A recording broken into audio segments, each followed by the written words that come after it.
تو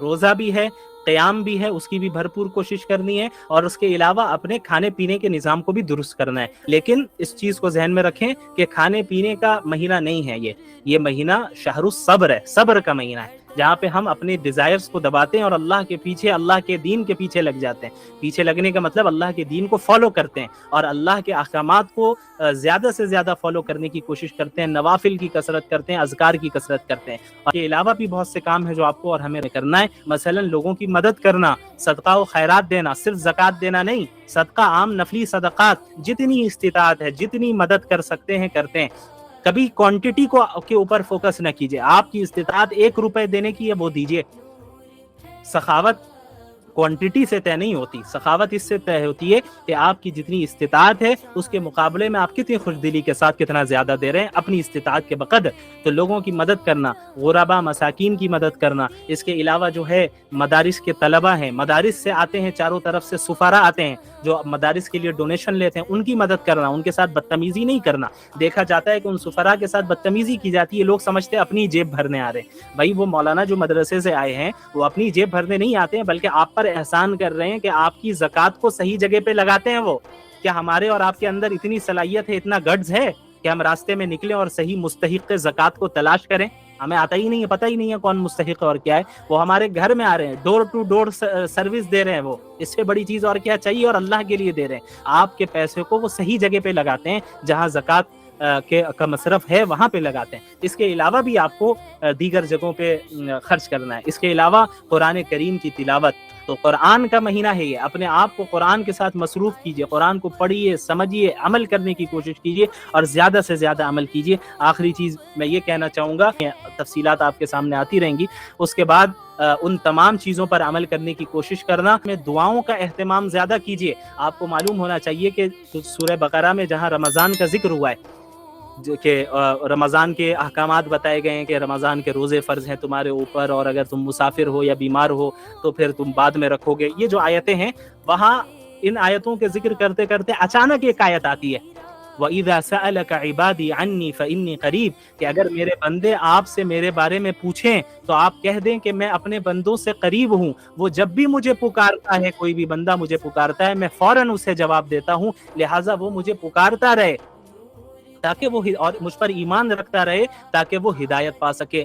یہ ایک دعا کی آیت آ گئی، پکارنے کی آیت آ گئی، پھر رمضان کی آیتیں شروع ہو گئی، پھر رمضان کے احکامات شروع ہو گئے۔ تو اس جگہ پہ مفسرین نے، جو کلاسیکل تفسیر کے اسکالرز ہیں، کلاسیکل اسکالرز ہیں، انہوں نے بیان کیا ہے کہ بھئی ایسی کیا وجہ ہے کہ ابھی تو رمضان کی بات چل رہی تھی، بیچ میں اچانک دعا کی بات آ گئی، اللہ کو پکارنے کی بات آ گئی، پھر رمضان کے احکامات شروع ہو گئے۔ مکمل رمضان کے احکامات ہی ہوتے ہیں، بیچ میں یہ آیت کیوں آئی؟ تو مفسرین نے یہاں نقطہ بیان کیا ہے کہ اللہ رب العالمین نے رمضان کے احکامات کے بیچ میں دعا کا ذکر کر کے یہ بتایا دعاؤں کا اہتمام ہونا چاہیے، اور عام دنوں کے مقابلے میں اللہ رب العالمین، اور اللہ نے فرمایا اجیب دعوت الداع، کوئی بھی بندہ مجھے پکارتا ہے میں جواب دیتا ہوں۔ یا یہ نہیں کہا کہ کوئی عالم پکارے، کوئی بزرگ پکارے، کوئی ولی پکارے تبھی میں جواب دوں گا، نہیں، پکارنے والا مجھے پکارتا ہے۔ اب پکارنے والا جتنا بڑا گناہ گار ہو، وہ بھی ایک مرتبہ اللہ کو دل سے پکارے گا، اسی وقت اللہ رب العالمین جواب دیتے ہیں۔ اللہ تیار ہے آپ کی مغفرت کرنے کے لیے اور آپ کو معاف کرنے کے لیے، بس انتظار ہمارے اور آپ کی توبہ کا ہے۔ ہم بس توبہ کر کے رجوع کر لیں، اللہ تو منتظر ہے، اللہ انتظار کر رہا ہے کہ یہ میرا بندہ اور میری بندی میرے پاس کب لوٹ کر آئیں، یہ واپس لوٹ کر آئیں۔ اور اتنی اپورچونٹیز ہماری دنیا میں، اس دنیا میں اللہ نے ہمیں دے رکھی ہیں، اگر ہم ان تمام اپورچونٹیز کو ضائع کر دے رہے ہیں تو پھر کیا حاصل ہے؟ کچھ حاصل نہیں ہے۔ پھر عام دنوں میں اللہ کے نبی نے کیا فرمایا صلی اللہ علیہ وسلم کہ عام دنوں میں رات کے آخری حصے میں اللہ رب العالمین بندوں کی طرف متوجہ ہوتا ہے اور کیا کہتا ہے؟ کوئی ہے پکارنے والا جو مجھے پکارے تو میں اسے دوں، کوئی ہے رزق مانگنے والا میں اسے رزق دوں، کوئی ہے مغفرت طلب کرنے والا میں اسے معاف کروں۔ یہ ہر رات ہوتا ہے، رمضان میں نہیں، ہر رات ہوتا ہے۔ اب آپ بتائیے، پورے سال یہ اپورچونٹی ہمارے پاس ہوتی ہے، لیکن ہم میں کتنے ایسے ہیں جو اس اپورچونٹی کو، اس کا صحیح فائدہ اٹھاتے ہیں؟ غور کرنے کی بات ہے۔ تو ہمیں اللہ سے ہر وقت امید لگائے رکھنی ہے، لیکن ہر ایک کو عبادت کرنے کی توفیق دے، ایک دوسرے کا ہیلپ کرے۔ یہ نہیں کہ عورتیں غلام ہوتی ہیں، بیوی غلام ہوتی ہیں، باندیوں کی طرح کھٹتی رہے اور وہ کام کرتی رہے، آپ عبادت کرتے رہے، ماشاءاللہ، یہ بھی نہیں۔ اور اسی طرح عورتوں کی بھی ذمہ داری ہے کہ یہ نہیں کہ شوہر خالی آپ کا ATM مشین ہے اور وہ جو ہے باہر سے بازار سے سامان لاتا رہے گا اور یہ کرتا رہے، آپ گھر میں جو ہے آرام سے رہنا چاہیے اور سامنے والا میرا شوہر جیسا بھی رہ رہا ہے کوئی فرق نہیں پڑتا، یہ بھی غلط ہے۔ تو یہ جو زندگی ہے ایک دوسرے کے ساتھ تعاون کر کے، ایک دوسرے سے محبت کر کے، ایک دوسرے کا خیال رکھ کے اور ایک دوسرے کے لیے قربانی دے کر آگے بڑھے گی۔ اور پھر اسی زندگی میں جب ہم ایک دوسرے کے لیے قربانی دیں گے، دنیاوی چیزوں میں بھی اور آخرت کی چیزوں میں بھی فکر کریں گے کہ بھائی میری بیوی نے نماز پڑھی یا نہیں پڑھی، میرے شوہر نے نماز پڑھی یا نہیں پڑھی، میرے والدین نے نماز پڑھی یا نہیں پڑھی، میری اولاد کو موقع ملا کہ نہیں ملا نماز پڑھنے کا۔ ان تمام چیزوں کا جب ہم لحاظ رکھیں گے تو ہمارے گھر میں ایک مبارک اور بابرکت اسلامی معاشرہ اور ماحول قائم ہو جائے گا، اور اللہ رب العالمین سے امید ہے کہ ہم اللہ کے مقرب بندوں میں شامل ہو جائیں گے۔ تو ہمیں یہ دیکھنا ہے کہ ہم شیطان کے ایجنٹ بنیں گے یا اللہ رب العالمین کے بندے بنیں گے، ہم شیاطین کے بندے ہیں یا اللہ کے بندے ہیں۔ اللہ کے نبی صلی اللہ علیہ وسلم نے فرمایا، لا یؤمن احدکم حتی یکون ہواہ تبعا لما جئت بہ، تم میں سے کوئی اس وقت تک مومن، کامل مومن، ایک اعلیٰ درجے والا مومن ہو ہی نہیں سکتا جب تک کہ وہ اپنی میری لائی ہوئی شریعت کے تابع نہ ہو جائے، اس کی خواہشات میری لائی ہوئی شریعت کے تابع نہ ہو جائے۔ کیا مطلب؟ کہ ایک اللہ کے نبی صلی اللہ علیہ وسلم نے فرمایا کہ ایک انسان اس وقت تک اعلیٰ درجے کا مومن ہو نہیں سکتا جب تک کہ اس کے ڈیزائرز کتاب و سنت کے موافق اور اس کے مطابق نہ ہو جائے۔ ایک ہماری خواہش ہو رہی ہے مجھے حجاب نہیں پہننا ہے، میرا جسم میری مرضی، لیکن قرآن کہہ رہا ہے کہ عورتوں سے کہو کہ وہ حجاب پہنے۔ اب یہاں پہ امتحان ہو رہا ہے، یہ امتحان کی جگہ ہے کہ اب یہ میری بندی اللہ میرے حکم کو ترجیح دے گی یا اپنی خواہشات پہ عمل کرے گی۔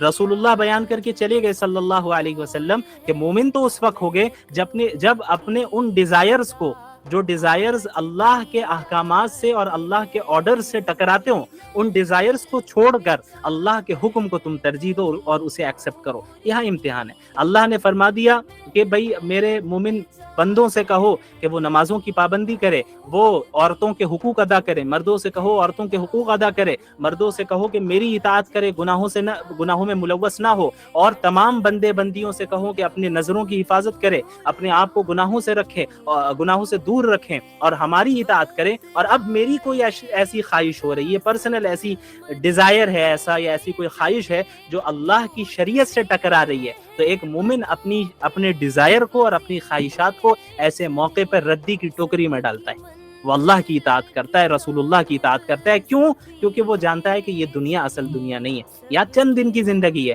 40 سال، 50 سال، 60 سال، 70 سال، 100 سال، اور وہ تو آج کل 20 سال کے نوجوان جو ہے ہارٹ اٹیک سے گر کے مر جا رہے ہیں، پتہ بھی نہیں چل رہا ہے کون کب اچانک کس کی موت ہو جا رہی ہے، کسی کو نہیں پتا ہے۔ تو ایک ایسی زندگی جس میں ہمیں موت کا ہی نہیں پتا کہ ہم جو ہے کب موت آ جائے اور کتنے زندہ رہیں گے، اور ہم یہ جانتے ہیں کہ آخرت کی جو زندگی ہے وہ ہمیشہ ہمیش کی زندگی ہے، اور دنیا کا کوئی مقابلہ ہی نہیں آخرت کے ساتھ، یعنی کوئی کمپیر آپ کر ہی نہیں سکتے، کوئی کمپیریزن نہیں ہے۔ اس کی ایک مثال اللہ کے رسول صلی اللہ علیہ وسلم نے دی کہ تم اندر میں ایک نیڈل ڈالو، سوئی ڈالو، اور اس سوئی کو باہر نکالو، تو اس سوئی پر جو پانی لگا ہے یہ دنیا ہے، اور جو سامنے سمندر موجود ہے یہ آخرت ہے۔ اللہ اکبر!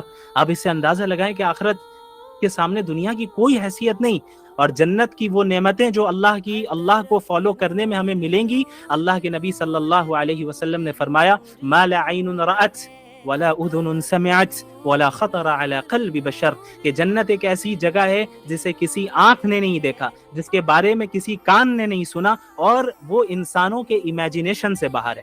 آپ امیجن کریں، آپ کے امیجنیشن میں آپ لائیں جنت، آپ کتنی لگژریس لائف کو تصور کر سکتے ہیں، امیجن کر سکتے ہیں، جتنی لگژریس لائف کو آپ تصور کر سکتے ہو وہ جنت نہیں ہے، جنت اس سے بہت اعلیٰ ہے۔ کیوں؟ انسان کی امیجنیشن سے باہر ہے، انسان کے تصور سے باہر ہے۔ تو اب ایک عقل مند انسان کون ہے؟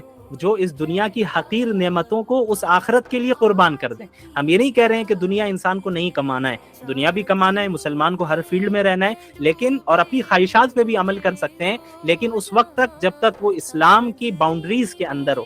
ایسی خواہش، ایسی دنیا کمانا جو اسلام کی باؤنڈریز سے باہر نکل جائے اور ہمیں لے جائے، یہ جائز نہیں ہے، اس سے اپنے آپ کو دور رکھنا ہے۔ تو روزے کا مقصد ہی یہ ہے، روزے کا مقصد ہی یہ ہے کہ ہمارے اندر تقوی پیدا کرے اور ہمارے اندر اپنے اندر اللہ کا لحاظ اور اللہ کا ڈر پیدا کرے۔ جس طرح اس رمضان میں اللہ کے احکامات کے پیش نظر تم بہت سی چیزوں کو چھوڑتے ہو، اسی طرح پورے سال تمہیں اللہ کے منع کردہ چیزوں سے، اللہ کی منع کردہ چیزوں سے، پروہیبٹڈ چیزوں سے اپنے آپ کو دور رکھنا ہے۔